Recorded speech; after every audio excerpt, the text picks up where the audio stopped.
Alors, les socialistes se retrouvent demain à la Villette, Conseil national, évidemment sous haute tension sur fond d'affaires Cahuzac. Absolument, il va y avoir du monde parce qu'il y a les parlementaires qui sont invités, tous les cadres, il y aura le gouvernement, il y aura le Premier ministre, il y aura aussi certains ministres, tous pour débriefer l'onde de choc Cahuzac, la crise morale de la gauche, où va l'exécutif, jusqu'où la transparence, on peut s'attendre à une belle foire d'empoigne. On va surtout se poser la question de la ligne politique, il faut aller à l'affrontement avec Angela Merkel, écrit aujourd'hui la gauche populaire. Une trentaine de parlementaires poussent les feux de la relance. L'aile gauche du PS n'est pas en reste. Arnaud Montebourg, Benoît Hamon, tout ce petit monde, ça fait une bonne partie du PS aujourd'hui pour dire qu'on ne peut pas redonner de l'espoir avec des coupes budgétaires. François Hollande, vous vous en souvenez, a parlé de tension amicale avec la chancelière allemande.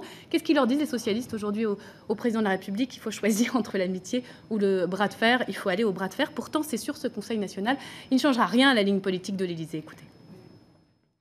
Aucun ministre du gouvernement ne peut remettre en cause la politique qui est conduite, qui n'est pas l'austérité. La politique que je conduis est celle qui permet d'éviter l'austérité, de retrouver la croissance à la condition du sérieux. Il n'y a qu'une ligne politique au gouvernement, il n'y en a pas deux, il n'y en aura pas deux. Ça, chacun est donc responsable et solidaire de cette politique du gouvernement. Autre difficulté pour les socialistes, leur chef, Harlem Désir, de plus en plus contesté. Absolument. À quoi sert le PS dans la tempête Cahuzac? C'est l'autre question qui sera au cœur de ce Conseil national. Manuel Valls, Pierre Moscovici, Stéphane Le Foll, Bruno Le Roux, ceux-là même qui ont fait Harlem Désir, qui l'ont mis là où il est à la tête du PS, commencent à le recadrer sérieusement comme un fossé de plus en plus béant entre l'exécutif et le parti majoritaire. C'est un fondé de pouvoir, nous a-t-on dit, nous a chuchoté un député socialiste du temps où Jospin ou Hollande était à Solferino. Ça ne se passait pas comme ça. Le premier secrétaire a donc intérêt à sortir le paratonnerre à la Villette demain. Tous les politiques, Myriam, sont éclaboussés, plus ou moins directement, par le mensonge de Jérôme Cahuzac, tous sauf peut-être un homme. Oui, c'est François Bayrou. François Bayrou qui se sent pousser des ailes, seul rescapé du marasme. Il surnage, François Bayrou, dans la tempête. Sa cote de popularité a bondi +5. Et si le président du Modem réussissait à tirer son épingle du jeu, c'est vrai que c'est le grand vainqueur finalement de cette crise morale. Il est le premier à avoir poussé les feux de la moralisation. Plus 50 000 signataires à sa pétition.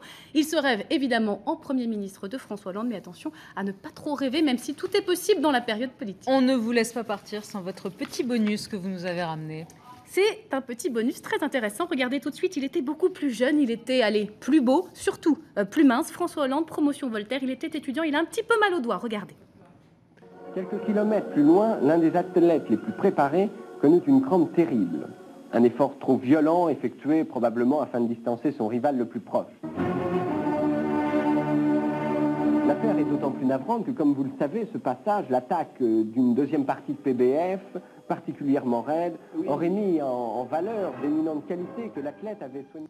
Voilà, François Hollande, comédien, c'est un extrait d'un documentaire sur la promotion Voltaire qui sera diffusé demain soir sur France 3 Île-de-France. C'est intéressant alors que les énarques sont justement pointés du doigt au sommet de l'État. Quel bon acteur en tout cas. Ouais, exactement.